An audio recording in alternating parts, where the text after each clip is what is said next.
habla de inteligencia artificial es un sinsentido, hay cero inteligencia. Si no tienes un perfil de empresa realmente adaptado a la bolsa, con un plan de crecimiento muy robusto, vas a sufrir muchísimo. De que la incerteza es una constante y de que no sabemos dónde estaremos de aquí 6 meses. Yo no me voy a adaptar a toda la gente que viene o que fichamos, o digo el bullshit americano. Valor, al final no es lo mismo ir al Apple Park que ir al... Pero hay mucha gente que estaba descontenta. Los sueldos en el mundo dependen del coste de la vida, al fin y al cabo. Pero si me hubieras pedido dónde llegaremos en 10 años, te hubiera dicho algo más grande de lo que hemos hecho. En pintura, en museos sobre obras de arte y todo. Entonces, no, tenemos súper trabajo, ganamos muy bien. Y yo digo, sí, claro. Pero vivéis en un sitio, entre comillas, de mierda. ¿Tú te sientes exitoso? Jordi Pensa aquí a la carga otra vez, hoy con Philippe Gelis. ¿Qué tal, Philippe? Muy bien. Muchas gracias por venir. Un placer, en este día soleado. Exacto, aunque lo tenemos que tapar todo por los focos y la luz, esto que decíamos. Pero muchas gracias por cortar tu agenda ajetreada, que lo sé, y más en este momento imagino que hay mucho movimiento porque... Lo hay. Lo hay, ¿no? Bueno, siempre lo ha ido en Cantox, pero ahora mismo me parece, bueno, formáis parte de BNP Paribas ahora, que esto... Sin irnos mucho, me gustaría comentar también, porque es una cosa que yo que he emprendido, esta idea de vender tu empresa a una empresa más grande de buena manera, porque aquí hay un tema también que el otro día vi por LinkedIn, que no todo vale en tu perspectiva, no todas las maneras de vender. Bueno, no es que no todo vale, pero a veces en la prensa lees exits que no son exits, que son rescates, digamos. Bueno, mejor un rescate que hundirse, ¿no? Sin duda, primero por el empleo y por todo lo que eso implica. Pero a veces la prensa te pone bastante maquillaje. Les interesa. Sí. Bueno, y también por dignificar el fracaso, quizá, ¿no? También está bien, ¿no? Y por un tema de imagen personal. Exacto. La gente si quiere poner el sello de he hecho un exit, claro, no va a poner el sello de estábamos hundiéndonos y nos ha rescatado, muchas gracias. Exacto. Hace parte del juego. Claro. Ya que toco este tema, que tocaremos muchos, pero ¿qué piensas entonces del fracaso? ¿Tú esto lo verías como un fracaso? A ver, yo creo que como emprendedor, si tu empresa, entre comillas, va mal y acaba siendo rescatada, probablemente que sí lo vives como un fracaso. La pregunta después es cómo rebotas y cómo sigues intentándolo.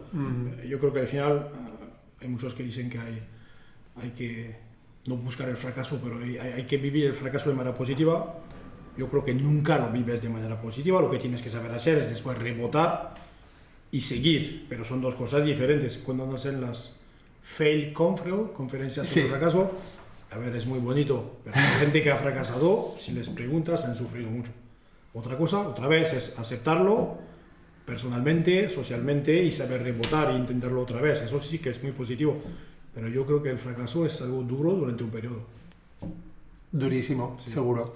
Yo he sufrido un fracaso, digamos, al cerrar la empresa, pero no ha sido muy traumático en el sentido en que pues no quedé con una deuda ni tal. Y la relación con los inversores en este caso ha sido buena y muy buena, de hecho. La primera empresa incluso fuimos a la boda, después a su segunda boda. Eso es un buen signo. Es un buen señal. Y el segundo, de hecho, nos vemos esta semana para hacer un café, o sea que también es un buen señal. Bueno, hemos saltado aquí directamente porque creo que porque además estás viviendo este momento que yo creo que es interesante. ¿Cómo lo estás viviendo, de hecho, ya que estamos en este tema? ¿Cómo es que te compren la empresa? Bueno, yo digo siempre, si dejas entrar a inversores, en particular Venture Capital, sabes que ellos tienen una especie de calendario. Al final levantan un fondo, durante 5 años, resumiendo, invierten y durante 5 años desinvierten. Lo que hace que después de 10 años ellos mismos tienen que haber vendido todas esas empresas y devuelven dinero a sus propios inversores. Nosotros teníamos los mayores fondos, digamos, Partech y Aid Invest, ahora Brasil, y también en menor medida Mapamundi, Mundi Venture y Luis Cavides, que entraron en 2013-14, así que después de 8 o 9 años sabíamos que era un momento que había que vender. Probablemente lo hubiéramos hecho un poco antes. La idea era realmente prepararse a principios de 2020 para hacer una operación. Marzo 2020, COVID, se nos complicó un poco la vida. A ti y a todos. A mí, para algunos fue un gran acelerador, aunque lo están pagando ahora. Para nosotros fue un momento un poco difícil porque había unos cuantos de nuestros clientes que tenían la actividad que había bajado mucho. Así que tuvimos una bajada en ventas, nada dramático porque además teníamos cash, así que la posición era sólida, pero básicamente nos retrasó 2 años. Y a principio de 2022, con el negocio que iba bien, en crecimiento rentable, lanzamos una operación para o vender la empresa o vender un trozo grande del capital. Y al final eso acabó con BNP, que era un inversor minoritario de Cantox, que decidió comprar la empresa en octubre 22, firmamos. Hicimos lo que llamamos el closing de la operación. Cuando firmas un papel, simplifico, que dice, vale, vamos a vender con esas condiciones, pero para que la venta se haga efectiva, que las acciones cambien de mano y en particular cuando estás regulado por el Banco de España, como nosotros, por la FCA en UK, es mucho más largo. Así que el closing, la venta efectiva, fue en julio, hace 4 meses. Así que ahora somos técnicamente, hacemos parte del grupo BNP. Sí. Qué bueno. Y de hecho, lo has dicho como que ya sabíais que venderíais hacía muchos años. O sea, ¿tú cuando ya emprendes sabes que vas a vender? Yo creo que si levantas dinero con Venture Capital, mejor que tengas claro que vas a tener que vender, porque si no te estás mintiendo a ti mismo. Otra cosa es la gente que hace bootstrapping o la gente que solo tiene Business Angel. En el caso que sean Business Angel, que no tengan un horizonte temporal, que a veces pasa. Pero si levantas una ronda así, un Series A, un Series B, un día a otro, vas a tener que vender esta parte de la empresa. Y si esta parte de la empresa son 40, 50%, 60%, en general acaba en una venta completa de la empresa. Claro. Así que eso es una realidad. Claro. Muy interesante esto, no era la intención hablarlo tan pronto, pero está súper interesante porque yo creo que mucha gente, esta es una conversación siempre, ¿no? Cuando emprendes, sí. Pero tú venderías tu empresa y estas cosas y lo que dices, si pones VCs por medio, tienes no que hay más otro. Historias. Y si haces, al final la gente dice, puede ser una IPO, ¿vale? Pero una IPO es un poco lo mismo al fin y al cabo. Y te vendes al mercado. Y después son otros retos, ¿eh? Ya. Muy difíciles. Lo vemos ahora, hay unos cuantos que han querido hacer unas IPOs. Es más difícil, ¿eh? El escrutinio es mucho más heavy, ¿no? El problema al final de la bolsa es que tú eres un activo entre miles de activos en el cual el inversor puede poner dinero y puede invertir y desinvertir así, apretando un botón. Como el inversor tiene un abanico tan amplio, en sí le da igual tu empresa. Su única problemática es si invierto aquí voy a ganar dinero o no. Y eso hace que al fin y al cabo el mercado te acaba valorando como cualquier otra empresa similar. Si tú si tú vas en bolsa con esta especie de gran visión y storytelling de empresa tech y que crees que el mercado se la va a tragar, te equivocas, porque otra vez son miles de analistas y la gran diferencia es que si hay muchos analistas que no creen en ti, lo que van a hacer es lo que se llama vender al descubierto, es decir, apostar dinero que tu empresa va a bajar. Y eso después es el círculo vicioso. Los short sellers. Sobre todo que cosas que están un poco desconocidas, pero si vas en bolsas, digamos, de las grandes, te vas en Nasdaq o cosas así, si tu valoración baja debajo de un umbral simbólico, a veces te dicen 1.000 millones, hay muchos analistas que dejan de seguirte. Si dejan de seguirte, hay mucha menos gente que te comprará. Claro. Y si sigues bajando, hay un momento que te van a quitar del listing. Te va a decir, una empresa como la tuya que vale tan poco, no la queremos. Así que básicamente te van a echar de la bolsa. Cosas que no pasan si te vas en España al BME, no sé cómo se llama exactamente, el mercado gross, que es un mercado pequeñito, eso no pasa de la misma manera, también porque hay muy poca liquidez. Pero sí, la bolsa es un reto muy grande. Claro. Y no hay que decir quiero ir en bolsa porque sí, me da la gana. Si no tienes un perfil de empresa realmente adaptado a la bolsa, con un plan de crecimiento muy robusto, vas a sufrir muchísimo. Ya. Y, ostras, es que yo me pregunto, pensando en ti, ¿cómo lo has vivido todo esto por eso y todo este proceso? Porque yo monté una empresa, obviamente, mucho más pequeña que Cantox, y ya a veces digo que perdí la mitad de mi cabello, ¿no? Entonces, te faltaba un poco antes. Sí, lo que pasa es que lo tapaba un poco más, al menos, ¿no? Pero tú has hecho algo que entiendo, ahora hablabas de la bolsa, pero incluso vender, pero ya no vender, hacer crecer a la empresa hasta el punto que habéis llegado, habrá sido intenso. Sí, es intenso, muy intenso. Muy intenso. Mucho más de lo que la gente cree desde fuera. Exacto. Sí.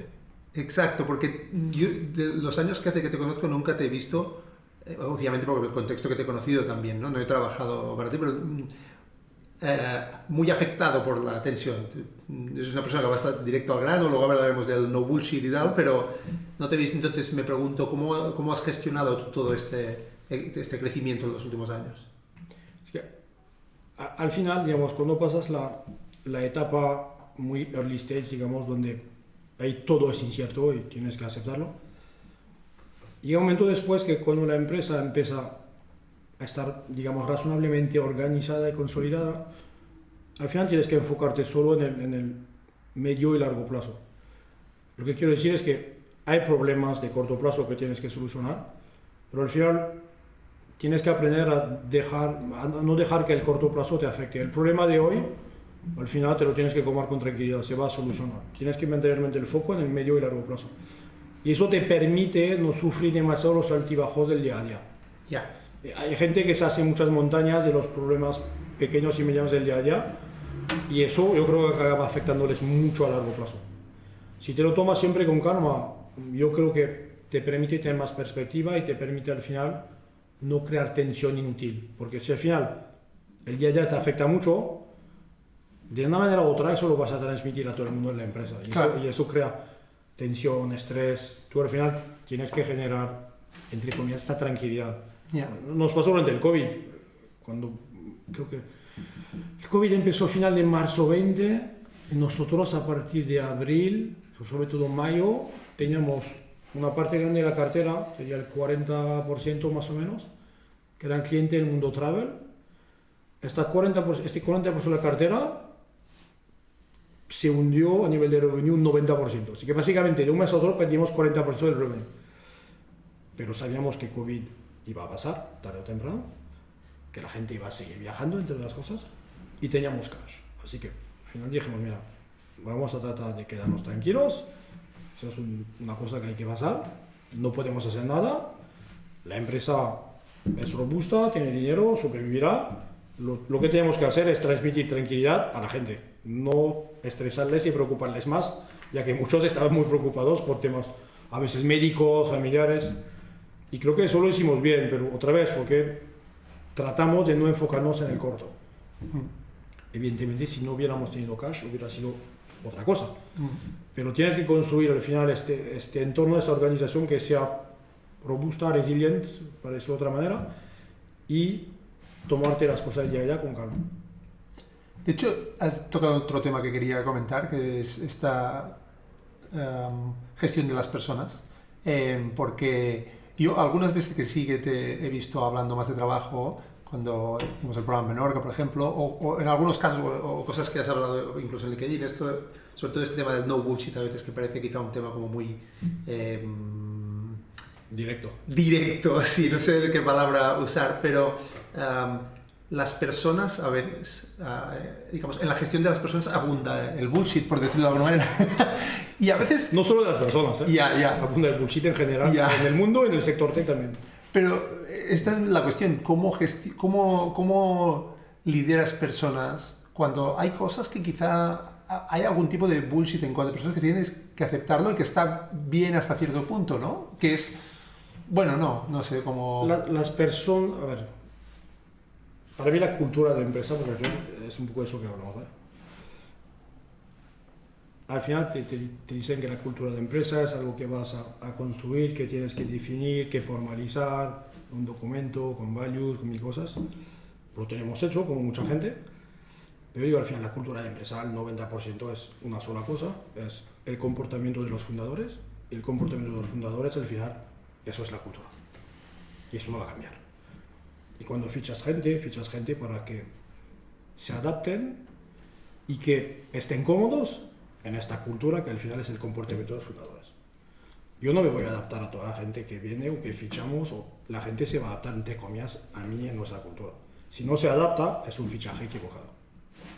Y así es, que si no puedes cambiar eso, y tratar de cambiarlo es un error. Y si al final creas una cultura o la formalizas que no tiene nada que ver con el comportamiento de los fundadores, aquí hay un clash que hace que no va a funcionar en realidad. Así que una empresa es una empresa, y los casos famosos de Apple, de Tesla, quien quieras, al final son casos extremos. Pero la cultura al final es el fundador, el líder que la marca de manera natural. Y todo el mundo tiene que adaptarse. Y a veces hay gente que no se adapta, no pasa nada. Claro. Simplemente una realidad. ¿Y cómo es la cultura en Cantox? Comunicación directa, lo que tú llamarás no bullshit. Tratamos también de que haya buen ambiente en la oficina, son dos cosas que pueden ir perfectamente en paralelo. Tratamos de que la gente dedique tiempo a aprender, a leer, a formarse, muchas cosas que al final creemos que la gente sí tiene que desarrollar profesionalmente, no solo aportar a la empresa, pero también la empresa les tiene que aportar a ellos mismos. Y yo creo que al final hemos creado un ambiente de trabajo que es bueno. Como mínimo, cuando hacemos survey o cuando hacemos one-to-one, hablamos con la gente, en general es positivo. Si fuera muy negativo diría, bueno, probablemente hay que cambiar cosas. Pero creo que al fin y al cabo hemos encontrado un buen equilibrio entre ser directo, ir al grano y por otra parte, ¿sabes? Crear un poco este ambiente tribal, este ambiente de equipo que hace que la gente tiene ganas de estar junta. Ya. Hacemos muchas cosas juntos en la oficina de manera formal e informal. Muchas fiestas también, ¿no? Muchas fiestas, muchos eventos, cosas juntos, porque al final hay que crear esta dinámica Claro. de equipo. No la puedes decretar, ¿sabes? Tienes que crearla de manera natural. Y creo que eso lo hacemos bien. La gente tiene que tener ganas Sí, de sí. implicarse, ¿no? En la vida social de la empresa. Sí, sí, no es mal signo. La gente que no se implica, siempre hay contraejemplos y excepciones, pero en general, la gente que no se implica Claro. no es gente que se va a quedar a largo plazo. Claro. Sí. ¿Haces algo para encontrar a esta gente, para saber cuándo hay el encaje? O... Primero, en el proceso de hiring tratemos de que la gente que fichamos encaje con estos valores, aunque es muy difícil acertar cada vez. Quiero decir, la realidad es que puedes sentir cosas, puedes tener una opinión, creo que esta persona encaja bien, esta menos, pero al final eso lo ves al uso. Eso lo ves en los primeros 6 meses. Y a veces te equivocas y a veces no. Ya. ¿Te has equivocado mucho o no? Sí, al principio. A ver, ficho un poco menos ahora yo personalmente, también porque el equipo de management es bastante estable, pero al principio me he equivocado mucho. Ahora no nos equivocamos tanto. Hemos mejorado mucho, pero la perfección no existe en este sentido, ni en las mejores empresas. Ya. Porque las personas son difíciles. Sí, porque al fin y al cabo no podrás ver el comportamiento de alguien en una entrevista o en un roleplay, al final lo verás al uso en el trabajo los primeros meses. Esa es una realidad. Ya. Es que un currículum nunca te dirá todo, una entrevista nunca te dirá todo, porque una entrevista al final es algo preparado, la gente siempre va a tratar de contestar lo que cree que es la respuesta idónea, y al fin y al cabo no ves la verdadera persona en un proceso de hiring. Puedes tratar de hacerte una idea, pero a veces te equivocas, es una realidad. Y ahora decías que se ha estabilizado el equipo ejecutivo, sobre todo.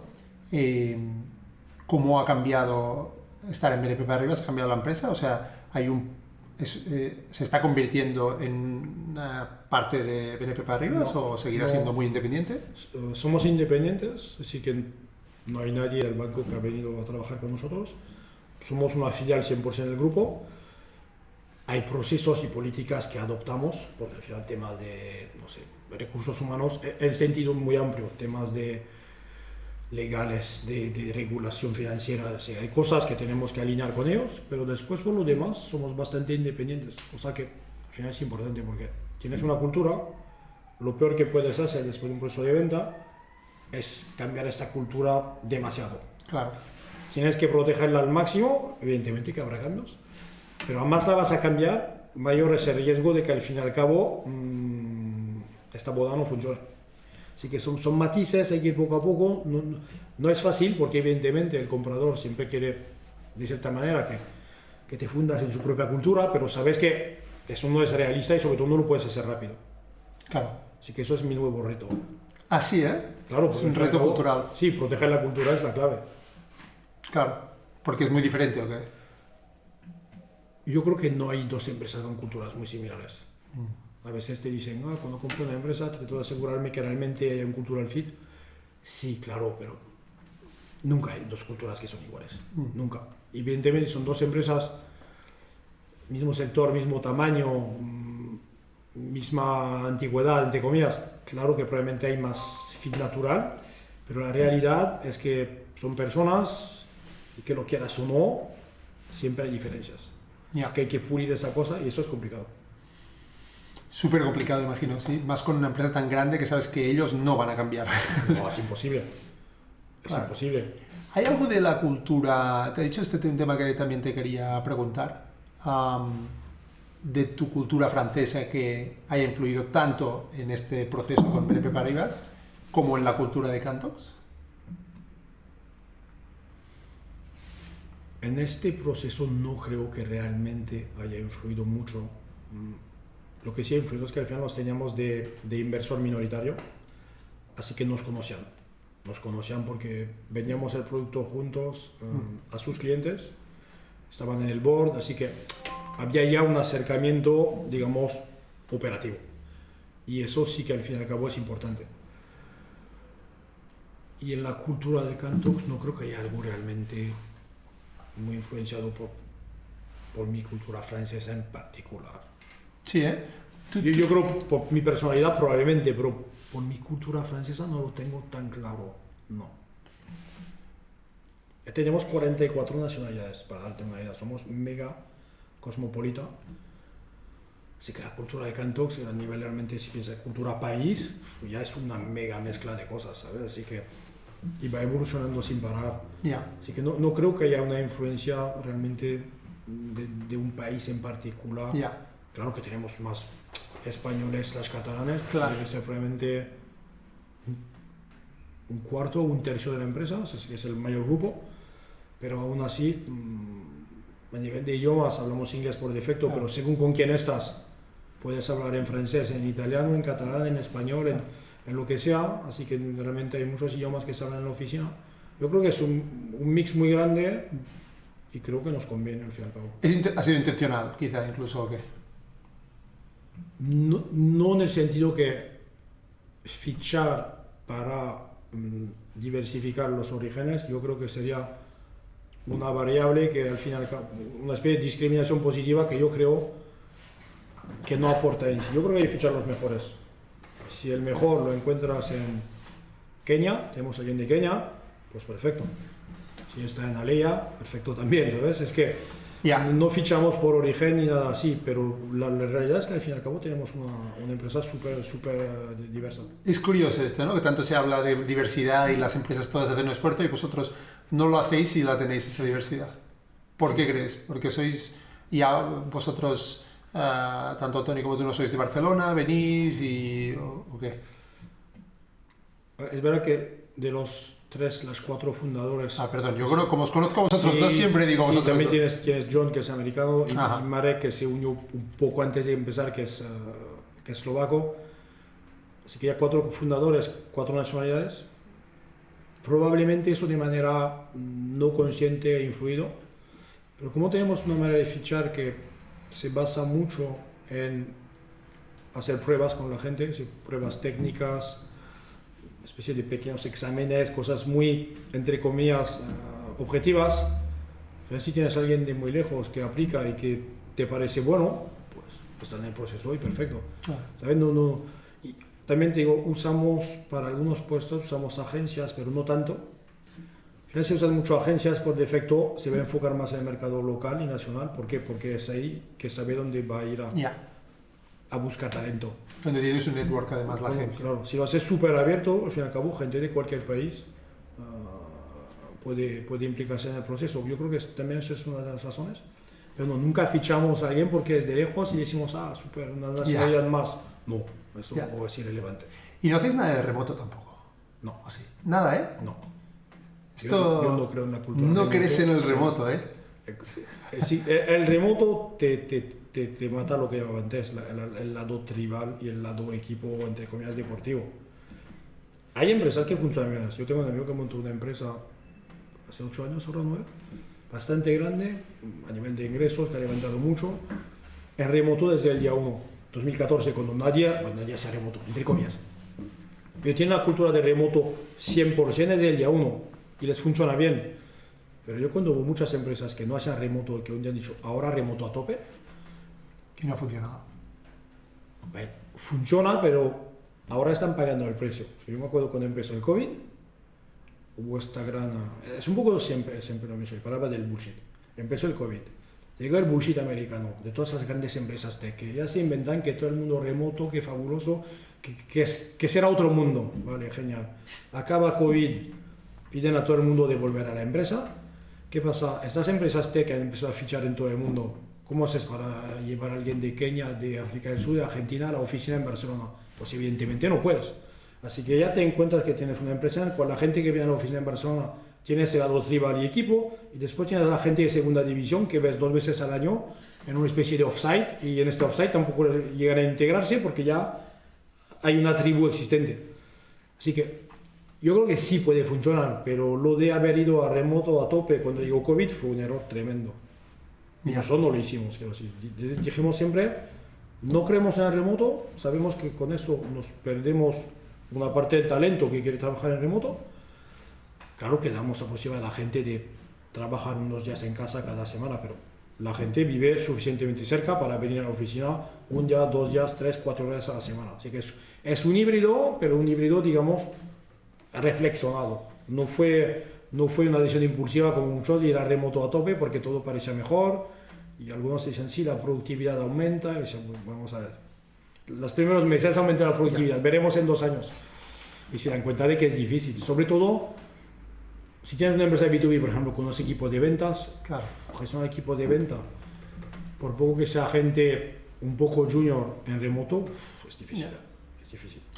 Claro, depende mucho del perfil, y yo creo que depende de lo que dices. Si combinas, se complica. Yo creo que si es 100% remoto y depende de qué perfil, por ejemplo, perfiles de técnico o producto, yo creo que si la mayoría es así, funciona. Vaya, yo llevo ya más de 3 años full remote y... Puede funcionar, pero ves como Apple, Google han dicho a todo el mundo, volvéis a la oficina. Bueno, porque también tienen unas oficinas increíbles, sí, que aportan mucho valor. Al final no es lo mismo ir al Apple Park que ir al... Pero hay mucha gente que estaba descontenta. Que no bueno, claro, volver, porque algunos de estos se habían vuelto a otra parte de Estados Unidos, donde pagaban un tercio y habían comprado una casa con lo que cobraban de Apple y estaban ahí. Eso era un sueño, que son los empleados que te dicen, no, ahora como trabajo para tal empresa voy a cobrar el sueldo más alto como si viviría en pleno Silicon Valley cuando vivo en Iowa. Pues no. Los sueldos en el mundo dependen del coste de la vida, al fin y al cabo. Pero yo creo que no. Yo creo que no tienen que depender del coste de la vida. Dependen de tu capacidad de aportar valor a la empresa, de la competitividad. Por tanto, si yo estoy en medio de África y me dicen, bueno, nosotros te vamos a pagar lo que cobra alguien en Nairobi.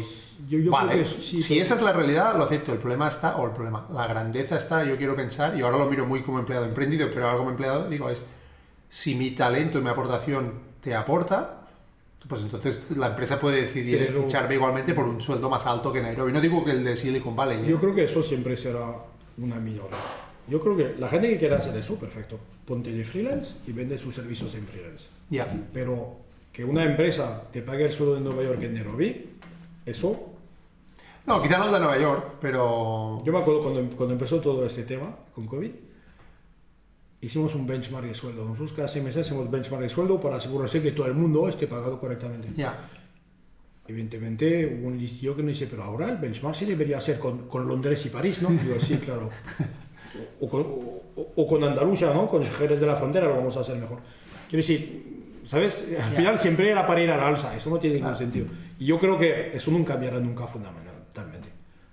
Habrá casos, como tú dices, que una empresa dirá, mira, si el tío en Nairobi es un super ingeniero, lo voy a pagar igual que el tío en Silicon Valley. Puede ocurrir. O un 80%, un 70%. O sea, pero para calcular ese 70%, ¿cómo harás? Basado en coste de la vida. Con el ajuste que quieras, pero si la vivienda cuesta 4 veces menos, eso lo vas a tomar en cuenta en tu ajuste. Puede ser. Y supongo que si tuviera una empresa pensaría lo mismo. Pero como empleado yo lo que veo es que una persona que cobra más de lo que cobra la gente en su ciudad, pero menos de lo que cobra la gente que tiene la mayoría de la empresa, porque esa persona, el nivel de commitment, bueno, y hay gente que hay commitment igualmente independientemente del salario, pero tú sabes que es una oportunidad mucho más grande y también, ¿sabes? O sea, es verdad que el dinero no es una ciencia exacta, ¿no? 10 euros más tal, pero sí que influye en el valor que te das a tú mismo también, ¿no? Pero bueno. Yo eso lo creo cada vez menos. Sí, ¿eh? Yo creo que el commitment no depende del dinero. Por eso yo no decía, el commitment ha sido una mala palabra, estoy de acuerdo, el commitment no depende del dinero. Es que está pagado correctamente. Correcto. Si estás pagado 40% menos que en el mercado, es Correcto. complicado tener un buen commitment. Correcto. Pero a partir del momento que has pagado al mercado, yo creo que el commitment es un tema muy de psicología personal. Estoy de acuerdo, está verdad. El commitment es un mal ejemplo. Me refería más a un tema de valor. Yo creo que todo porque creo que el mundo va en esta dirección, donde el remoto, para alguna realidad... Yo no creo justamente. ¿Tú no lo crees? Yo creo que habrá un trocito del mercado, Exacto. y ya lo hay. Exacto. Pero yo creo que este trocito del mercado va a ser un 5%, un 10%. Vale. Veremos, el tiempo lo dirá. Veremos, el tiempo lo dirá. Yo creo que en tech, como yo, la tribalidad de los equipos es lo que hace la diferencia a largo plazo. Y si tienes a alguien en remoto, pagado más o menos bien, la tribalidad no la tienes. Sí. Y creo que una empresa muy techy, ¿sí? Muy de ingenieros, que tienen dinámicas diferentes, ¿sabes? Probablemente pueden ser muy tribales o muy poco tribales, y a algunos les encanta comunicar a través de internet y no verse necesariamente para ir a hacer algo. Puede funcionar, pero en general, en una empresa más tradicional que tendrá ingenieros, pero que tendrá marketing, ventas, yo creo que la tribalidad hace la diferencia, y no creo que sea fácil crear esta dinámica estando en remoto de verdad, ¿eh? O sea, no modelo híbrido. Yo he estado 100% remoto en una empresa francesa y ¿Te trataban bien, no? Me trataban bien, y además la cultura, al menos con mi equipo, era muy buena, y con algunos de ellos tardamos, no sé, de 8 meses a conocernos en persona. Pero es verdad que pide un cambio y pide ser 100% remoto. En el momento que empiezas a hacer mucho híbrido, las cosas se complican, porque es verdad que la persona que va a la oficina se hace mucho con los de la oficina. Pero si eres 100% remoto y tienes herramientas, tipo, yo siempre hablo de Gather, que es como una especie de mundo virtual, así que dan sensación de presencia y permiten el serendipity un poco, y interacciones naturales, y también como la gente se comporta en las reuniones en cuanto a, pues si ya solo te ves virtualmente, las reuniones no pueden ser seguir un guión estricto de tiempo, 15 minutos y nos vamos. Tiene que haber algo social. Un poco de social, Sí, exacto. sí. Pero bueno, nos hemos ido mucho a este tema, y yo creo que es interesante, pero quería tocar otros. De hecho, un tema que quería tocar, que hemos tocado un poco antes, que es, tú has hecho una proyección que, a ver, se puede definir casi objetivamente como muy exitosa. Es decir, tú empiezas a emprender, la empresa crece, va muy bien, os compran, y por tanto podríamos decir que tienes una vida muy completa en cuanto a satisfacción y éxito, podríamos decir. ¿Qué haces con este éxito? Para empezar, ¿te ves a tú mismo como exitoso? Y segundo, si te ves a tú mismo, ¿cómo ves la vida ahora que, al contrario yo quizá de mucha gente, yo creo que tienes un control más fuerte sobre todo lo que quieres hacer? Sé que inviertes y tal, que también lo podemos comentar, pero además con tu tiempo, etcétera. A ver, al final el éxito es siempre algo relativo, es subjetivo. Es decir, yo paso mucho tiempo tenemos un think tank en Francia que se llama Galion, en el cual tenemos más o menos la mitad de los emprendedores tech franceses, incluido, digamos, la generación por encima de mí, que a veces ha hecho 1 o 2 empresas, 2 o 3 que tienen empresas en el Nasdaq. Mi generación, la generación por debajo, así que a nivel de edad hay bastante diversidad. Y yo cuando voy ahí, voy a menudo a hacer eventos con ellos, al final siempre digo, pues mira, hay mucha gente que tiene empresas que han fracasado, están montando otros que empiezan, tienen negocios, y tienen otros que tienen empresas 10 veces más exitosas que la mía. Así que al final digo, el éxito, si te comparas con los amigos del pueblo, eres súper exitoso. Si te comparas con las superestrellas, al final eres un pequeño éxito. O sea, digo, es realmente depende cómo tú te miras más que otra cosa. Lo que sí está claro es que hay un cambio económico claro cuando vendes una empresa, y la gente te mira como alguien que ha montado y vendido una empresa. La manera con la cual te miran también es diferente. Pero al final yo diría, el éxito es algo que al final no tiene fin, no tiene límite, siempre puede ser más. Así que ahí hay dos psicologías de la gente que cuando ya ha logrado algo se ve como que ya ha llegado, ya está hecho, y tienes la que dice, en realidad podría ser mucho más. Yo soy más de esta categoría. Así que yo considero... No vas a parar. No, y considero que es un éxito relativo. Que si lo comparas con, digamos, la población en general ya es un éxito grande porque es parte de una microcategoría, pero dentro de esta microcategoría hay mucha gente que ha hecho mucho más, así que...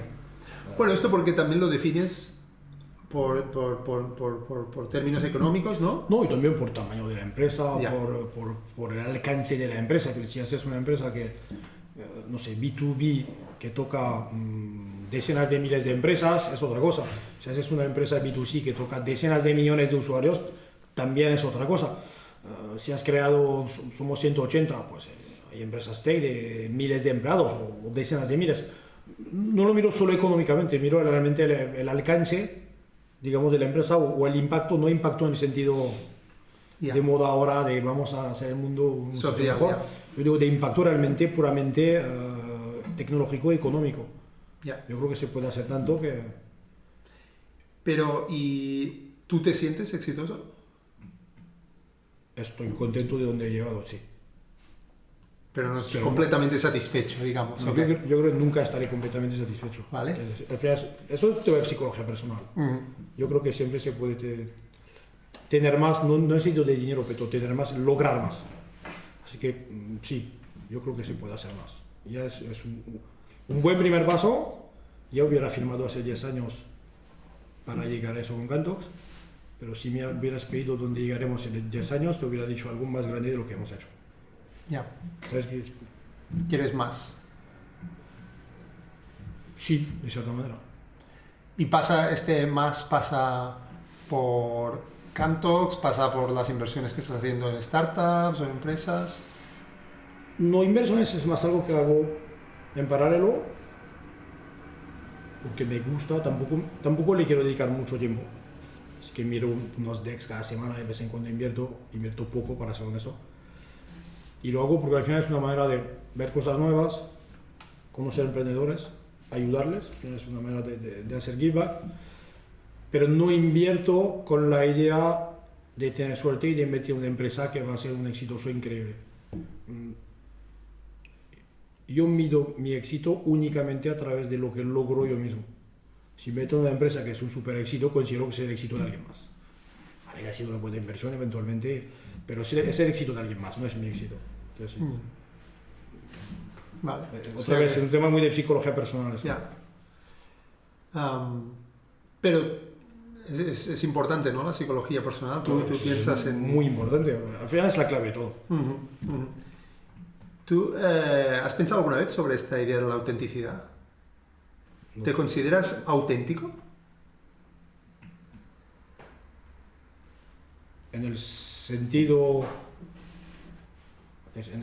Sí, es una pregunta muy así que yo la hago un poco a esto, Autenticidad, como has digamos. hablado de psicología personal. Si lo miras con la definición stricto sensu, ¿se dice en español eso? Estricta. De manera estricta, sí, porque al final yo hago lo que quiero, digo lo que quiero y volvemos al no bullshit. Así que diría que sí, probablemente soy bastante auténtico, sí. Yo creo que eres muy auténtico, de No hecho, juego un personaje... Yo creo que sí. Yo creo que es muy auténtico y has dado una definición que es buena, que es hago lo que quiero y digo lo que quiero. Sí. Yo creo que es muy buena esta definición, ¿eh? Quizá estoy decidiendo si escribir un libro es la autenticidad. Yo creo que puede ser un Hay capítulo. materia. Hago lo que quiero y digo lo que quiero. De hecho, te quería preguntar también sobre las cosas que haces, más allá de Cantox, porque a ti te gusta, y yo te tengo por una persona también que te gusta vivir la vida. Te gusta vivir la vida bien, te gusta viajar, te gusta coches buenos, de comer bien. Y yo creo que a veces la gente dice, porque puedes, ¿no? Y yo creo que hay mucha gente que puede y no lo hace. Sí. Y yo creo que tú, en cambio, en ese sentido, si te sigue la gente un poco por Instagram o te conoce hace un tiempo, es una persona que vives tu vida. Y por eso cuando antes te hablaba del éxito, yo creo que hay como una visión quizá material del éxito, y obviamente algunas de las cosas tienen que ver con tu éxito material, pero hay mucha gente que tiene el éxito material y no vive esta vida. Conozco muchos. Muchos, ¿no? Sí, ¿eh? La mayoría, probablemente. Entonces, ¿cómo se combina esto con la idea esta que hablas de seguir haciendo cosas, pero tú tengo la sensación que vives el presente también, ¿no? No estás pensando siempre en el futuro y en lo que vas a conseguir. Si yo estoy siempre pensando en el futuro, eso es probablemente uno de mis defectos. A ver, depende en qué contexto. En contexto profesional probablemente es muy bueno siempre estar pensando en el futuro. Al final es esta idea de jugar a las ajedrez y siempre ir 3 pasos adelante. Yo creo que a nivel profesional eso te ayuda muchísimo. Hice un post esta semana sobre eso en LinkedIn, sobre Strategic Thinking. No sé si vale, no lo oí ¿no? Es este tema que yo creo en startup hay una mega debilidad. La mayoría de las startups son incapaces de pensar las dinámicas de mercado a medio plazo y de encajarlas bien. En un pitch te venden la mega visión americana con una visión sin límite y todos te dicen que van a ser un unicornio y después están enfocados en el día a día corriendo como pollo sin cabeza, sin pensar. Pero el medio plazo, pensar realmente en dinámica, cuál es la dinámica competitiva en el mercado, cómo me posiciono mejor que los otros, cómo creo barreras de entradas. Eso la gente lo piensa muy poco, yo creo, y explica una parte del fracaso de la startup. Así que a mí a nivel profesional creo que es eso de siempre pensar en el futuro y tratar de anticiparlo es algo muy, muy potente. Te cuesta un poco más vivir el presente, aunque estés haciendo algo muy, muy bueno, muy interesante, muy excitante, siempre estás naturalmente pensando un poco lo que viene detrás. He mejorado en ese sentido. Sí, ¿eh? Ahora soy más capaz de dedicar, también porque tengo un poco más de tiempo, así que lo dedico más a hacer cosas del presente, cosas que me gustan. Pero es probablemente uno de mis defectos o debilidades a nivel puramente personal, que pienso demasiado en el futuro a veces. Ya. Y yo, no sé si me parezco o no, pero sí que he cambiado mucho. Antes siempre estaba pensando en el futuro. Y creo que vivir en Menorca me ayudó un poco. Sí, todo es más tranquilo y porque ahí todo es más lento. Te obligas a estar solo e incluso no tener wifi ni internet en algunos momentos. Y me ha ayudado mucho, A veces me pregunto, y quizá a ti también te preocupa, ¿no? Si dejo de pensar en el futuro, si van a dejar de pasar determinadas cosas. No, pero... Yo no, eso no. Yo creo que tengo ¿sabes? He desarrollado esta especie de comportamientos naturales. Siempre preguntarme si hago eso, cuál es la consecuencia, qué va a ocurrir, cómo anticipo las cosas y cómo tengo ventaja por estar 3 pasos adelante de todo. Y cuando desarrollas eso, al final es algo natural, después no lo puedes compartimentar y decir lo haré a nivel profesional y no a nivel personal, no. Es algo que al final te impacta en todo. Claro, pero me refería justamente a dejar de hacerlo para estar más presente, ¿sabes? No sé si soy capaz. No, ¿eh? No sé. ¿No crees que no te gustaría? Me costaría muchísimo, creo. Muchísimo. ¿Pero te gustaría? ¿Te ha pasado alguna vez que estás...? Seguro que te ha pasado. Por ejemplo, a ti te gusta conducir coches por carreteras y hay algún momento que estarás haciendo una carretera increíble perdida por algún país. Por el Pirineo. Exacto, por el Pirineo haciendo curvas y en ese momento estás disfrutando. No, en ese momento sí que estás, porque al final en un momento hay una necesidad de concentración con un riesgo asociado. Yeah. Así que ahí sí que estás en el presente por defecto, o si estás haciendo, no sé, esquiando, haciendo kitesurf, porque necesitas tu concentración total, no hay otra, y otra vez hay un riesgo asociado, no puedes no estar concentrado. Pero soy capaz después de parar para tomarme un café en la carretera y ya estoy pensando en cosas que van a ocurrir 3 semanas después. Yeah. Eso es mi reacción natural. Yo vivo muy feliz con mis defectos. Sí, ¿eh? Yo no tengo ningún problema en tener defectos. Y están asumidos, ¿sabes? No trato de mejorar, de cambiarlos, de mejorarlos. Yo creo que hay una edad que tus defectos son los que son, tus fuerzas son las que son. Lo tienes que aceptar todo, vivir muy bien con ellos y ya está. Es súper válido, ¿eh? Yo me he pasado que sí que me he cambiado un poco esta perspectiva y a veces me pregunto cuál es el equilibrio, ¿sabes? O sea, en algunas cosas he ganado más capacidad de la que no tenía de estar presente, es decir, ¿sabes? Es decir, ahora no me preocupa. Sí, soy más de la tendencia de pensar en el futuro, pero sí que he ganado mucho esta capacidad de, pues ahora, voy a hacer. Mi mujer dice que Oksana dice que tengo que ser jardinero y pensar en regar las plantitas. Y he mejorado un poco o mucho comparado con lo que venía y me ha gustado, ¿sabes? Pero yo cuando rego las plantas pienso en otra cosa. Estoy regando, pero ya estoy pensando en otras cosas. Bueno, es que no podía ni regar plantas porque no se me ocurría entonces todas se me han muerto siempre. ¿Sabes? Eso es otra cosa. Yo tengo mucha disciplina en todo. Vale. A nivel de organización, de agenda, de hacer la cosa, de repetir. Hay algo que hacer por un tema de disciplina, lo hago. Ni me pregunto si hoy tengo ganas de hacerlo o no. Si hace parte de la disciplina, de la rutina, lo hago, es mecánico. Y eso también te aporta muchísimo a nivel profesional, la disciplina. Por otra parte, a nivel personal, la disciplina a veces te cansa, ¿sabes? Porque te necesitan muchos esfuerzos. Es como todo al final. Hay fuerzas que no son para lo profesional y no tanto para lo personal, y debilidades que pueden ser buenas de un lado y malas de otro, pero da igual al final. Tienes puntos fuertes y débiles y ya son los que son, y hay que vivir feliz con ellos. Tampoco hay que tratar de buscar la perfección. Hay cosillas que puedes mejorar, pero yo creo que hay que vivir con sus defectos con gusto. Es un buen mensaje. Yo dudo siempre de cuáles vale la pena dejar. El tema es que no es tan fácil como decir hay que dejar este y no este, ¿eh? La realidad es que defectos de verdad es complicado cambiarlos. Sí. ¿Tú crees que... de hecho, al principio te quería preguntar y no te he preguntado cómo aterrizas en Barcelona, y ahora que estabas explicando esto me ha conectado en la cabeza esta idea, ¿no? de un poco de qué cosas vienes, digamos, en tu maleta traes ya de quién eres o quién has sido toda la vida. Yo vine por el lifestyle. Sí, ¿eh? Sí. Yo diría que Marek Fodor, mi antiguo socio, dice siempre la mitad o el 100% de los emprendedores tech extranjeros en Barcelona han venido por el lifestyle. Y yo creo que es un punto muy fuerte del ecosistema. Y los políticos pasan su tiempo tratando de comparar Barcelona a otras ciudades con inversión y todo eso, cuando da igual. Es el mejor lifestyle de Europa para el sector tech.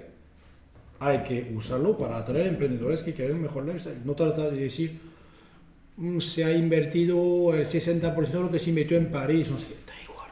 La gente viene por el lifestyle, así que empuja el lifestyle porque eso es lo que la gente quiere. Y muy pocos extranjeros vienen a Barcelona en general por algo que no sea el lifestyle. Y con eso nadie va a competir contigo. París, Londres o Berlín no van a competir con el lifestyle, eso es algo único. Un poco Lisboa, pero ya está. Así que es tu punto fuerte, enfócate en tu punto fuerte, no trates de mejorar tus defectos o tus debilidades, que en realidad nunca llegarás al nivel de los más grandes. Pero el lifestyle es algo único en Barcelona. Así que hay que usarlo y usarlo y usarlo. Súper de acuerdo, y yo siendo de aquí no he sido consciente hasta el cabo de los años de este poder. Pero sí que es verdad que el otro día, no sé quién lo comentaba, y tú justamente estás diciendo, yo vine por el lifestyle, pero al mismo tiempo tú eres como muy intencional, lo que decías, ¿no? Con las decisiones que tomas. Viniste por el lifestyle aún sabiendo que hay otros retos en Barcelona, ¿no? Quizá la capacidad de levantar capital. Esos son retos menores. Sí, ¿eh? Sí. En cambio el lifestyle es insustituible, ¿no? Claro. Al fin y al cabo, claro que si te vas a un sitio donde no hay ecosistema y que está perdido en el medio de la nada, para montar una empresa tech va a ser complicado. Pero a partir del momento que hay un mínimo, no te deberías guiar por eso. Sobre todo hoy en día. Con el remoto hoy en día, remoto en el sentido que puedes hablar a un inversor en remoto, no pasa nada, no tienes que ir a verle físicamente. Yo creo que tienes que vivir primero donde quieres. Pero eso es el debate que siempre tengo con amigos míos que trabajan en banca de inversión o cosas así. Entonces dicen, no, tenemos súper trabajo, ganamos muy bien. Y yo digo, sí, claro, pero vivéis en un sitio entre comillas de mierda y os quedáis ahí. Así que si la primera cosa, que es lo más importante, que es dónde vives tu lifestyle, no lo puedes decidir, pues no sé por qué trabajas tanto en banca de inversión para ganarte muy bien la vida. Es que irrelevante en realidad. Y sobre todo que al fin y al cabo viven en sitios que son carísimos. Así que ganan mucho y gastan mucho. Es que en realidad la mejora a nivel de calidad de vida no es muy grande. Esto es... ¿Tú crees que a veces la gente mira sobre todo en ciudades o zonas más quizá activas económicamente a España o al sur, digamos, como países menos productivos y por lo tanto se lo piensan dos veces, o esto está cambiando? Siempre habrá esta imagen, pues siempre. Ya, esperemos que En no un, siempre. en un siglo puede ser que no, pero en los próximos 30 años, pues aseguro que sur de Europa tendrá esta imagen de menos productiva que en general que norte de Europa, que sea verdad o no, porque a veces son imágenes del pasado que se mantienen. A veces la gente me pregunta, ¿pero en España seguís haciendo la siesta? Yo digo, hombre, puede ser que en Andalucía haya gente que haga la siesta, pero en Barcelona la gente no hace la siesta, en Madrid tampoco, ¿eh? Pero esta imagen, así que eso no creo que lo cambiarás. Pero otra vez, si pensamos en el mundo profesional de la tecnología, yo creo que esas cosas son irrelevantes. Nadie toma decisiones, o digamos, alguien que toma decisiones de manera racional no lo va a tomar por eso. Yo creo que eso es algo del pasado y seguro que seguirá influenciando a algunos, pero la gente que se deja influenciar por eso, yo creo que... Y cuando tú viniste y, digamos, viniste por el lifestyle que comentabas, ya sabías que querías emprender, porque tú antes estabas en consultoría, ¿no? Sí, pero yo siempre sabía que quería emprender. Yo, Sí. yo de adolescente quería emprender, no quería ser futbolista ni nada de esas cosas. Pero al final me ha costado tiempo porque traté de montar algo justo después de la universidad, 3 meses, pero estaba solito y lo dejé. Así que trabajé 6 años y más o menos en consultoría. Traté de lanzar una marca de vino, porque mi padre trabaja en vino, así que tengo contactos. Hice todo, digamos, el marketing. Nunca la lancé, pero vendí la marca a un grupo, uno de los gigantes de food and beverage. Y después al final vino Cantox.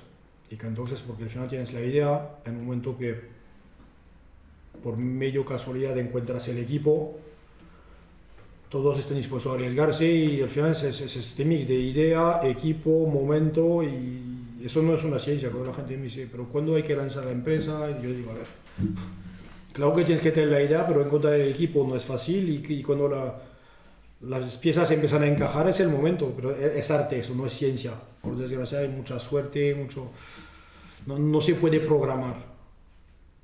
Ojalá, pero porque nunca será así. Claro.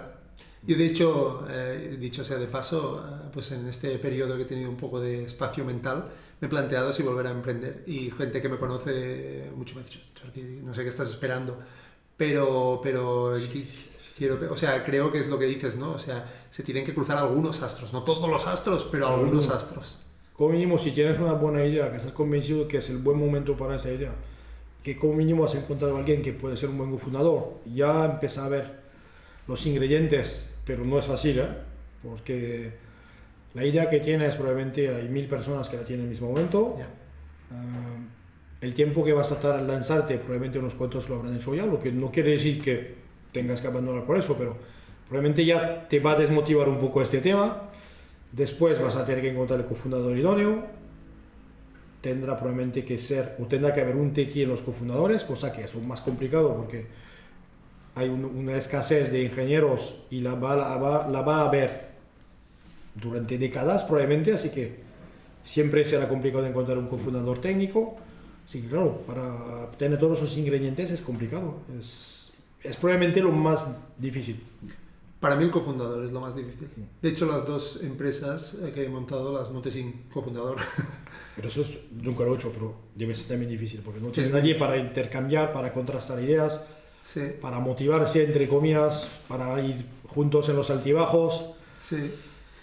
Sí, lo que pasa es que llegué a la conclusión de que no quería esperar a nadie, entonces si no pasaba, no pasaba, y en las 2 veces ha ido de una manera.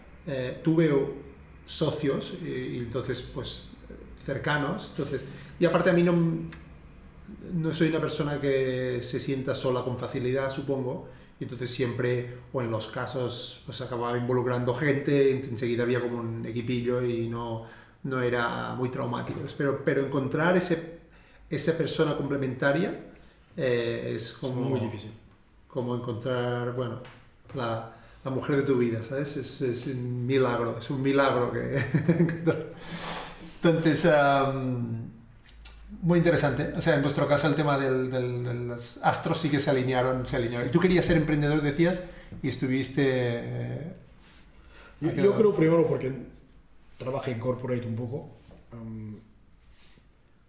Odio las corporate. Porque al final es Ya, mucha política, ya. muchos procesos, muy poca gente que aporta valor. Mucha gente que lo único que hace es encontrar maneras de estar promocionado, aunque sean malos. Todo es súper rígido y al fin y al cabo, yo creo que primero te das cuenta de que tu impacto, entre comillas, es nulo.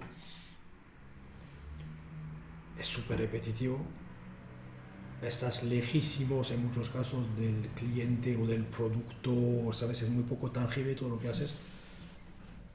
Y hay otro problema, es que tampoco pasé tanto tiempo en corporate, pero la verdad es que en muchos casos tienes un llamado manager o lo que sea, que es muy mediocre.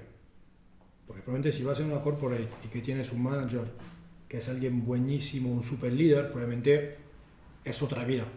Claro. Pero yo creo que hay muy pocos de estos.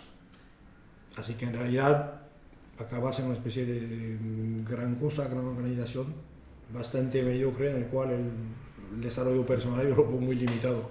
Ya. Y al fin y al cabo es como todo. Tienes probablemente una mucho mayor probabilidad de ir progresando a lo largo de tu vida, pero hacer este paso adelante gigantesco que hace si eres emprendedor y que la empresa funciona,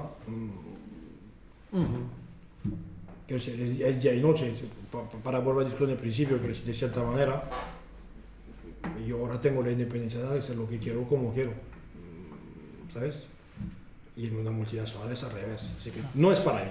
Ya. Yo creo que la multinacional es para la mayoría. La realidad es eso. La gente quiere algo cuadriculado, organizado, con un plan de carrera claro, con todo Predecible. súper estable y les va muy bien. Predecible y sobre todo que no hay incerteza, ¿no? Yo creo que la gente... Muy poco estrés, o estrés, pero un estrés de otra manera. Yo creo que eso es perfecto para la gran mayoría. Ya, habrá estrés, pero sabes que el que te echen, por ejemplo, es muy complicado, ¿no? Sí, y es un estrés un poco diferente, no es el estrés de estamos ya en 6 meses estaremos aquí o no. Ya. Es que no es el mismo estrés, ¿sabes? Así que yo creo que hago parte del pequeño grupo que vive bien en un entorno mucho más inestable, donde al final tú influencias realmente tu propio futuro de cierta manera y a veces sale mal, pero tienes las riendas realmente.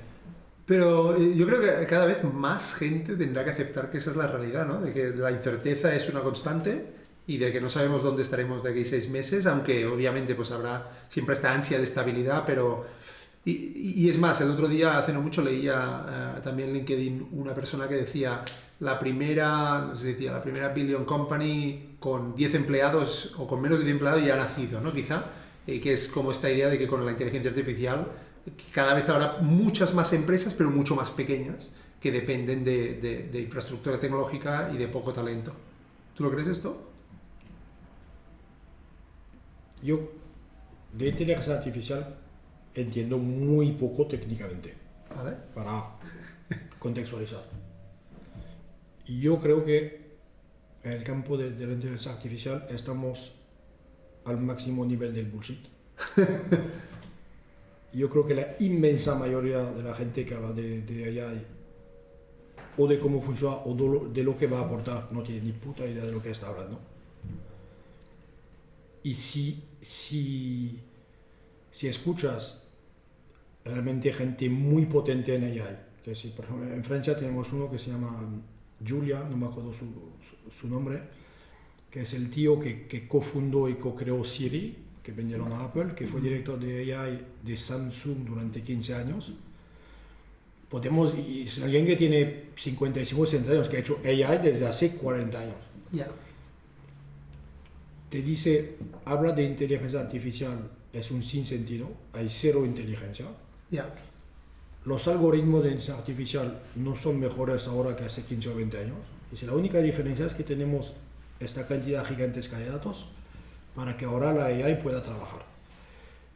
Y en tareas súper repetitivas puedes crear un algoritmo que sea potentísimo. Así que para Pues que el algoritmo que, me invento números, pero que en 5 minutos le vas a aprender a mirar 1.000.000 de radiografías para identificar un cáncer de mama y este algoritmo será mejor que el mejor médico. Bien. Inteligencia. No hay. Capacidad de procesar datos a gran escala. Y que habrá muchas cosas así, sí. Que habrá muchas mejoras, sin duda. Pero cuando empiezan a entender los que te dicen que el trabajo va a desaparecer, que la AI lo va a hacer todo, los otros que te dicen que Terminator va a llegar. Bueno, porque... ¿Sabes lo que quiero decir? Es ciencia ficción, en el sentido estricto, es ciencia ficción. Porque no hay inteligencia, hay una capacidad enorme de hacer una cosita mucho mejor, sí. Pero y otra vez, como mínimo, es lo que te dice esta gente, que eso son realmente las superestrellas de AI. Otra cosa es cuando el que monta OpenAI te saca su discurso, que es un pitch para venderte la moto, o el hombre que te... Pero yo hablo de gente que son realmente los top de AI y que tienen una edad y una experiencia que hacen que no te venden una empresa, o no te venden la moto para no sé qué, ¿sabes?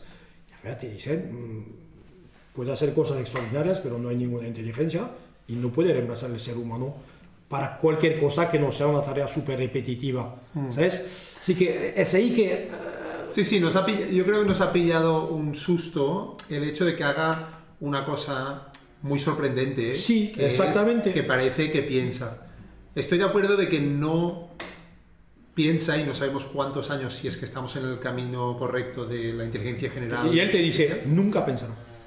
La AI, como mínimo, como está pensando hoy en día, en casi 40 años, nunca pensará. Puede ser que un día encontremos otra cosa que piense, pero eso nunca pensará, te dice, nunca, no es posible, quiero decir, técnicamente. No, exacto, esto es lo que me refería, que esto es una, ¿cómo se llama esto? Una local máxima, porque básicamente los lenguajes, los LLMs estos que se habla, la manera como están pensados no es para que piense, es para que hable, ¿no? Sí, al final, para mí, otra vez, ChatGPT casi no lo he usado. He leído un poco sobre el tema.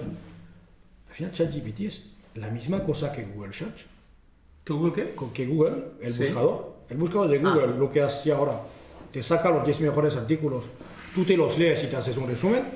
Ahora, ChatGPT lo que hace es que lee los 1000 primeros artículos y con ese algoritmo que básicamente lo que hace es que tratar de adivinar la próxima palabra más probable, ha hecho la misma cosa que tú, solo que a mayor velocidad y leyendo más artículos, pero es básicamente eso. Y si le quitas esos artículos o que le pones artículos contradictorios, está completamente perdido. Así que, claro que el output te parece extraordinario, pero en realidad no lo es, quiero decir, cuando entiendes cómo funciona. No es inteligencia, yo estoy de acuerdo con que no es inteligencia. Dicho eso, hay una parte ahí que sí que va a cambiar cómo hacemos muchas cosas. Por ejemplo, el caso más práctico es la programación. A los programadores, yo he estado ahora un periodo haciendo algunas cosas de programación muy básicas, pero la verdad es que es increíble. Porque hay código en línea. Exacto, como hay código en línea... Exacto, bueno, ya lo ha procesado, digamos, ¿no? Pero con el lenguaje también, por ejemplo, otra cosa que hace muy bien es la generación de contenido que podría hacer un humano no muy sofisticado, digamos, ¿no? Entonces, a medida que se va sofisticando, dicho esto, es cierto, o al menos yo también tengo entendido esto, que los lenguajes, estos Large Language Models, no están construidos, pensados para que algún día esto sea inteligente, sino para que hable como si fuera inteligente. Llamarlo inteligente es porque los americanos son genios para el storytelling. Yeah. Y un día se han inventado el inteligente porque iba a molar mucho. Así es, storytelling. Bueno, porque es la aspiración también, ¿no? Sí, completamente. Al final son storytellers, son muy buenos para eso. Así que te han inventado un nuevo nombre, inteligencia artificial, que parece futurista. Y al final el mundo entero se ha hecho una opinión. Gente que tiene miedo, gente que está excitada por el tema, y al final es lo que buscaban. Así que objetivo logrado, pero al fin y al cabo no es inteligente, es un término equivocado. Bueno, además, en la línea de lo que comentamos antes de No Bullshit, a ti te gusta cuando la gente se emociona y te gusta cortar cabezas, ¿no? Bastante. Yo cuando recibo a veces decks de startups, que abro la primera página, el primer slide, y que ves cosas que parece que el universo va a cambiar porque han decidido hacer algo un poco diferente del competidor, yo digo siempre, a ver, hay que aterrizar un poco, ¿sabes? Porque puedes poner todos los buzzwords que quieras, ahora en los decks, no sé, los últimos meses, un deck de cada dos, te habla de AI. Hacemos eso y eso con AI. Entonces, ¿pero qué hacéis exactamente con AI? Bueno, para una cosita usamos ChatGPT para... Ah, sí, claro, sí, tú eres una empresa de AI, no, tú usas el producto de AI de un tercero para sacar algo, ya está. Yo creo que un gran problema de la burbuja que hemos vivido recientemente es que hubo un nivel de bullshit y de falta de objetividad y de sensatez gigantesco. Yo creo que al final la gente que ha hecho eso lo está pagando hoy en día. Ya. Sí, se nos fue de las manos, yo creo, se ha ido de las manos. Dicho esto, yo porque siempre me gusta... Tú eres más un bullish o más un bear. Exacto. No pasa nada. A mí obviamente no me gusta, gusta el bullshit, entendido como esto que dices, falta de... No, yo digo bullish. Bullish pero soy mismo. bullish, exacto, pero soy bullish o soy optimista en el impacto de algunas tecnologías, aunque es verdad que se han inflado, digamos, la percepción. Pero, por ejemplo, en el caso de AI, creo, esta semana hubo el Dev Day de OpenAI, hicieron como una charla y tal, y me la tragué, y lo que está claro es que van en una trayectoria, no sé si para construir o no creo para construir una inteligencia artificial, pero que la manera como enriquece la interacción con productos es potencialmente muy disruptiva, es decir, la manera como interactuaremos con... La analogía que hacías de Google Search es buena en el sentido ya no tecnológico, sino en la interacción en cuanto quiero esto, ahora esto. Por ejemplo, una cosa que hacía era interactuar con tu agenda y programarte cosas y hablar mandar emails por ti y hacer cosas así. A ver, no es poca disrupción, es decir, que en un momento dado sin duda. se acaba, yo qué sé, el assistant de persona, digamos, desaparece porque ya no es necesario, ¿no? Entonces, bueno, si alguien encuentra este hueco, no es mala cosa, no es poco, yo creo. Pero bueno, estoy de acuerdo y yo creo que va bien. En la sociedad necesitamos los bullish y los cortacabezas. O contraria, llamarlo, da igual. Pero exacto, sí. exacto. ¿Crees que te ha marcado ser contraria en la manera como haces las cosas en positivo? Sí, porque evitas los típicos, evitas perder tiempo, evitas hacer los errores que van a hacer las masas por comportarse como masas, como ovejas. El remote es lo mejor. Cuando empezó COVID, remote y me gusta la IA, estoy jodido. Pero digo remote en momento COVID, cuando yo me acuerdo, estábamos hablando entre emprendedores, que todo el mundo tenía equipos en la oficina y la mitad que se puso a ir a remote a tope sin pensar realmente en el medio plazo. Después lo estuvieron pagando como locos. Cuando los que dijeron, mira, vamos a hacer un poco de híbrido, vamos a ver, ¿no? Pues al final yo creo que estos están contentos ahora de cómo funcionan las cosas. Yo creo que al final el riesgo de las masas es de siempre reproducir el error que van a hacer las masas, que siempre ocurre en burbujas, en inversión, en lo que sea. También a veces... Cuando las masas tienen razón, tú estás equivocado. Cuidado, es que juegan en ambos sentidos, ¿eh? Pero yo prefiero al final siempre cuestionar las cosas. Si hay algo que no me encaja, lo cuestiono. Y lo cuestiono hasta llegar al momento que digo, bueno, puede ser que al final me equivocaba y sí que funciona o sí que es así. Pero yo creo que el problema es más de cuestionar las cosas. Y yo creo que hay una especie de tendencia social en no cuestionar las cosas. Y no cuestionar acaba que un día te das cuenta de que hubiera sido mejor cuestionarse al principio. Pero eso otra vez, después es una psicología personal que cuando la tienes es complicado de cambiarlo. Si no cuestionas, no te vas a poner un día a cuestionar todo y al revés también. No, creo que lo de cuestionar es crítico. Y más para un emprendedor, yo creo, ¿no? Cuestionar las cosas y pues si no cambiarías nada. Para mí el reto es este equilibrio con cuestionar y al mismo tiempo ser optimista. Nunca hay el equilibrio perfecto. O vas más de uno o vas del otro, pero nunca estás... Pero tú eres optimista también. Yo soy muy optimista sobre mil cosas de futuro, pero yo no soy optimista por defecto. Yo soy optimista sobre las cosas que realmente las he pensado y creo que funcionarán. Yo, por ejemplo, yo soy optimista con el cambio climático, porque yo creo que en algún momento vamos a encontrar la manera de cambiarlo, que la gente ha olvidado. Pero en 90 más o menos, todo el mundo te decía que el agujero en la capa de ozono nos iba a matar. Porque era el momento que el agujero era más grande por los aerosoles de los aerosoles.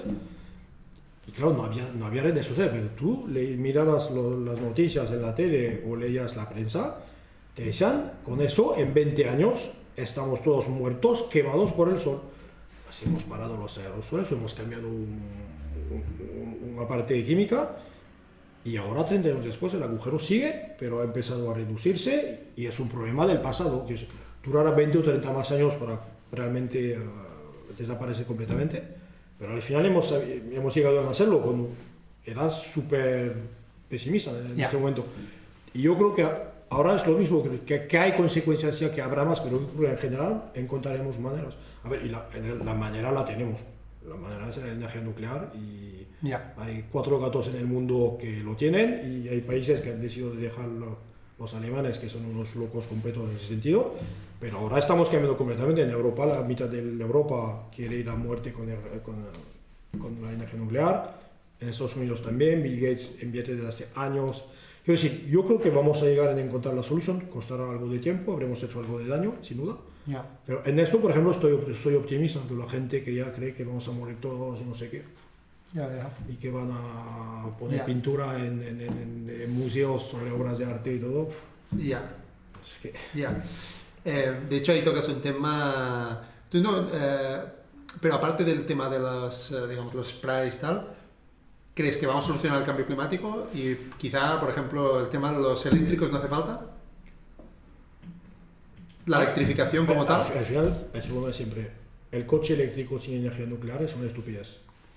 Porque al fin y al cabo, si tú tienes un eléctrico en Alemania, que es gas, que no está tan mal, y carbón, que es un desastre absoluto. Si tienes un coche eléctrico en Francia con la mitad de energía nuclear, ya no está mal. Y si un día estamos a 90 de nuclear, estará muy bien. Pero el problema es que el coche eléctrico sin energía nuclear es una estupidez. Bueno, es un poco más eficiente. Sí, pero me entiendes, pero ¿no? a gran escala no sirve de nada, estoy de acuerdo. Pero si vamos mucho por el nuclear, sí que será una buena solución. ¿Tú crees que va a pasar o no? Porque hablo Yo estoy convencido. ¿De que vamos a electrificar la red o no? Porque yo hablo con gente que... ¿Tú hablas de energía nuclear o de coche eléctrico? No, ahora hablaba del coche eléctrico. Yo creo que, por ejemplo, en ciudades como mínimo es la mejor opción 100 veces. Para moverte en la ciudad, que no haya ruido primero, pero que haya solo, que no haya CO2 de escape. Hombre, solo eso en una ciudad. No, te lo preguntaba por tu pasión por el motor, más que nada. Pero eso es diferente. Es decir, yo odio el coche eléctrico como coche placer, pero como coche para desplazarse es una super iniciativa. Y yo creo que los coches, los coches de gasolina, para placer, los deportivos se quedarán de por vida. Yo creo que tenemos e-fuel dentro de no tanto y seguirán, pero será otra vez un tema de apasionados, no un tema de movilidad. Yo voy con bici eléctrica, estoy encantado. Ah, sí, ¿te vas con bici eléctrica? Del año, es que, sí, Claro, en Barcelona bici eléctrica es lo mejor que puede hacer. No llueve mucho, nunca hace frío casi. Con bici eléctrica te mueves rápido, la ciudad no es muy grande, así que es el mejor modo de transporte. Claro. Y el coche solo para el divertimento, para el fin de semana, los viajes, ¿eh? Sí. No lo echas de menos. Para el día a día. Yo en la ciudad odio conducir en la ciudad. Claro. No aporta nada, es estresante, es lento, no es agradable. Sí. Tienes que aparcar, tienes que recargar, o poner gasolina. El coche en la ciudad hay friction, ¿sabes? Bueno, hemos tocado muchos temas y ¿crees que nos hemos dejado algo de cosas que te apasionan? Yo creo que hemos tocado la comida. ¿Por qué te gusta? ¿Por qué crees que vale la pena? ¿Por qué disfrutas tanto comiendo bien? Por ejemplo, yo sé que tú te gusta, eres muy siberita, ¿eh? Eso no te sé decir. A ver, vengo del sur de Francia, de una región donde, en general en Francia se come bien, en España. Región de vinos, también tengo mucha cultura de vino de joven. ¿Por qué hay gente que no le gusta comer? Eso siempre me lo pregunto. Hay gente. Eso no te sé decir, es algo que creo que desarrollas de pequeño, por poco que tengas, no sé, unas abuelas que cocinen bien. Yo creo que, por ejemplo, eso influencia mucho. Si nadie cocina bien en la familia, probablemente desarrollas menos este aspecto. te digo, nunca me he preguntado Nunca te lo por has qué me planteado, gusta. ¿eh? No, porque me parece, no sé, comer bien debería gustar a todos. A los animales les gusta comer Ya. bien, ¿sabes? Sí, sí, Porque hay humanos a quien no le gusta, eso siempre ha sido una gran incógnita para mí. No, quería preguntar, tienes razón que quizás es una Y es un pregunta tema obvia. también de compartir, ¿sabes? De comer. Ya. En general, cuando comes bien, no comes solo. Ya. Pero sí, es algo que me gusta. Bueno, yo creo que hemos tocado todos los temas por eso, pero te quería preguntar. No sabía lo de que tenías una familia de vinos, ¿eh? De vinos, está bien esto. ¿Aún la tiene? ¿Aún? Mi padre siempre ha trabajado en vino, ha tenido una bodega con amigos por placer, en plan, era un business, pero no era un business en el cual trabajaban ellos. Siempre, y tengo amigos que trabajan en el vino, que tienen viñedos, así que en mi región es pues el 15 o 20% de la economía, así que es algo significativo, sí. Es como el... Y ves viñedos por todas partes, sí, ¿sabes? Estás rodeado, Ya. así que es Como cultural. una leya. Aquí Sí, hay como mucho una leya, vino. así que es cultural, ¿sabes? Es, Sí. Si no haces ahí, en general, me Ya. gusta. De hecho, sí que te quería hacer otra pregunta. Tengo la sensación que en los últimos 10 años así han sido como una evolución muy clara y ahora has pasado por este impaso tan claro. ¿Tienes una imagen de lo que va a pasar en los próximos 10 de tu vida o no? ¿Va a cambiar mucho? Ahora que has llegado también a este momento, yo creo... Depende de lo que llamas cambiar mucho. ¿Tú seguirás en Cantox los próximos 10 años, si te puedo preguntar? Difícil decirte. Ya, Ya tenemos que quedarnos a finales de 25, ¿vale? que ya son que 2 años y pico todavía. Y ahí claramente estamos y seguimos empujando el negocio. Más allá es difícil decir, porque al final yo creo que lo que va a pasar en los 2 próximos, en plan de dinámica interna, de cultura, influenciará esta decisión. Claro. Que no me veo empleado de Large Corp en 10 años es bastante probable, Ya. para decirlo de otra manera. Yo creo que me gusta más venir a crear cosas, ¿sabes? Con la incerteza que ¿Volverías a emprender? probablemente. En fintech, además, en temas... Bueno, es que fintech hay tantas cosas por hacer. Es un sector tan amplio. Yo creo que se ha tocado lo más fácil de fintech por ahora. Al final, muchas cosas B2C, un poco de B2B pequeño, ningún producto muy complejo. Era más distribución de cosas que ya existen, mejor hecha. Ya. Al final, un neobanco no ha inventado nada. Un neobanco solo que está en una app en tu teléfono, pero no hace nada que sea fundamentalmente nuevo los neobancos. Aún así es un éxito como mínimo a nivel de uso y de penetración bastante significativo. Se ha hecho cositas en B2B, pero yo creo que queda muchísimo por hacer. Y también, cuando digo muchísimo, llegar a inventar productos nuevos. Así que yo creo que FinTech seguirá siendo algo potente como mínimo 10 o 20 años más. De hecho, ¿has visto que Elon Musk quiere convertir X en un... Sí, en el banco. Exacto. Es lo que querían hacer con PayPal, el día 1 de PayPal, así que yo creo que con X están tratando de salvar los muebles. Yo creo que lo compró sobrevalorado y lo sabe y lo ha dicho. Se ha polarizado muchísimo Twitter, que sí, creo que es algo que todo el mundo puede notar. Es una especie ahora de megafondo político polarizado. Ya. Yo, por ejemplo, si mañana me dijeran tienes que pagar para postear en Twitter, no pago. Puede ser que siga yendo para leer cosas, pero así que creo que tienen un reto muy grande con eso. Convertirlo en una empresa de servicios financieros.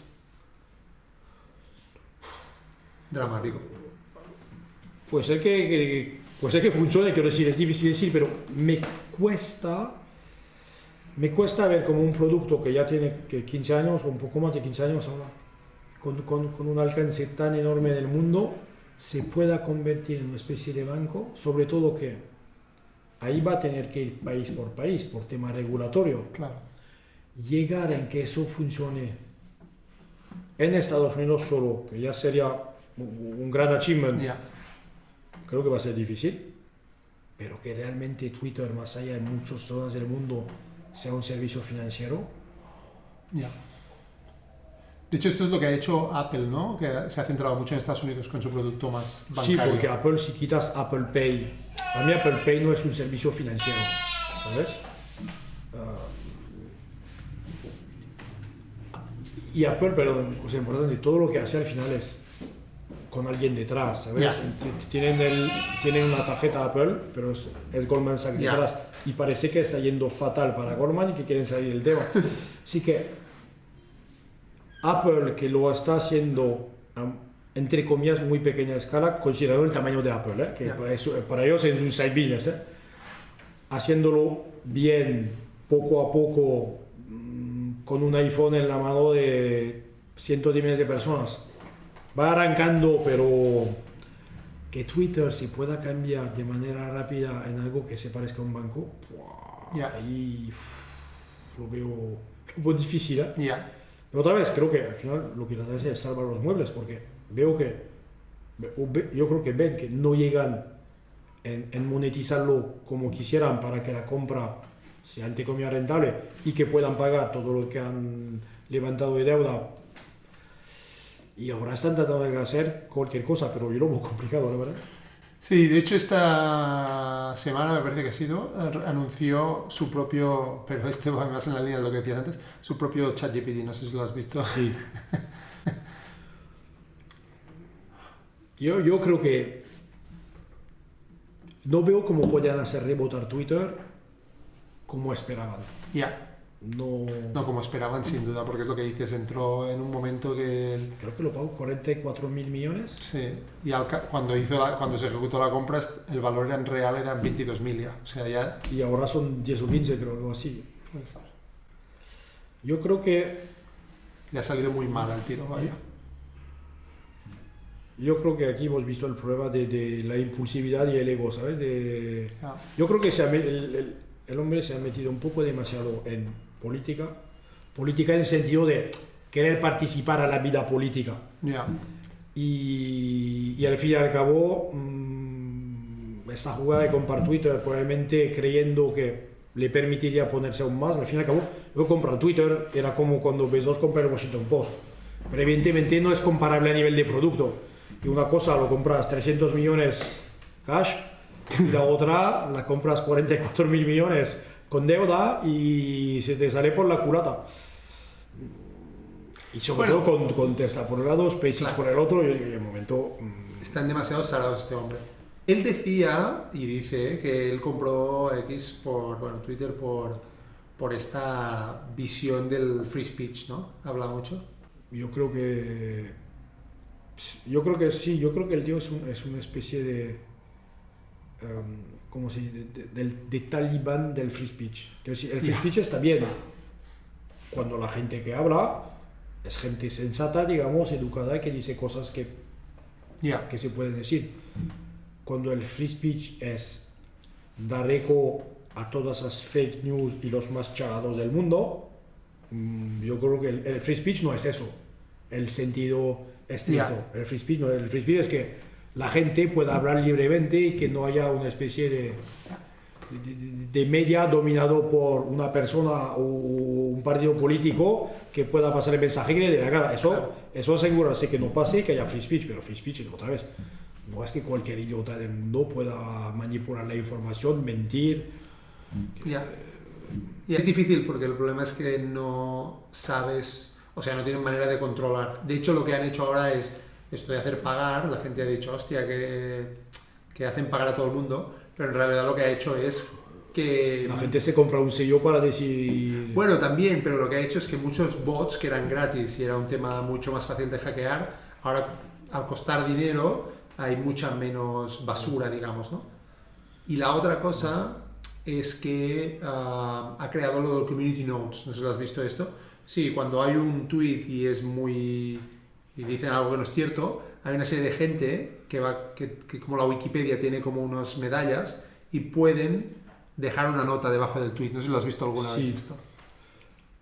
Sí, pero creo que no importa mucho porque en realidad la gente se queda con el título de las fake news en muchos casos. La gente no.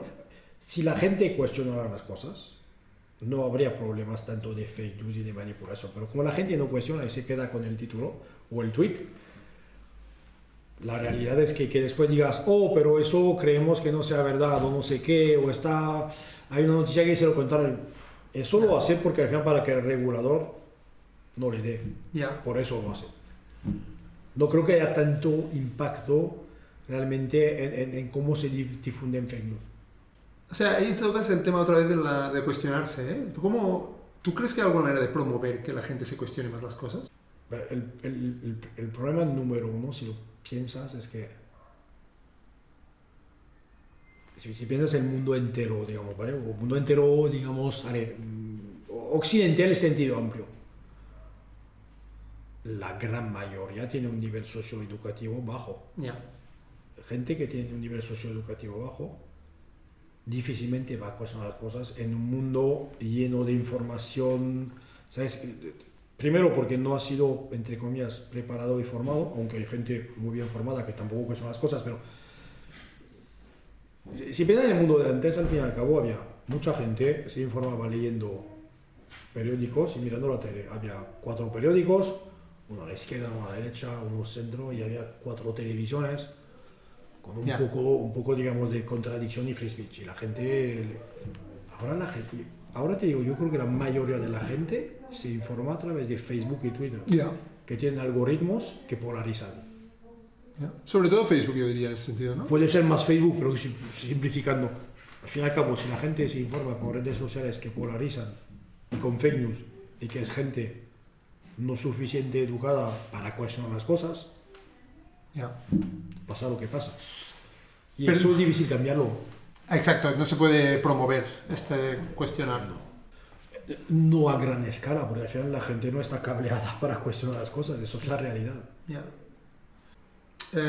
Esperemos que no sea así. Yo soy creyente del cambio, soy un optimista, a veces demasiado, pero quiero pensar que hay maneras, lo que no sé tampoco cuál es. No, un caso complejo. Correcto.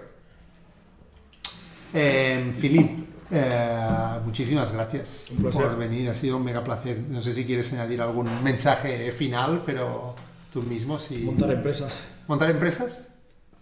Es duro, se puede sufrir ahí altibajos, pero al final yo creo que a nivel de desarrollo personal y de sentirse que al final has logrado algo, entre eso y empresas más tradicionales hay un universo de diferencia. Pues yo te tomo la palabra y si lo hago te lo haré saber. Muchísimas gracias. Un placer. Un placer.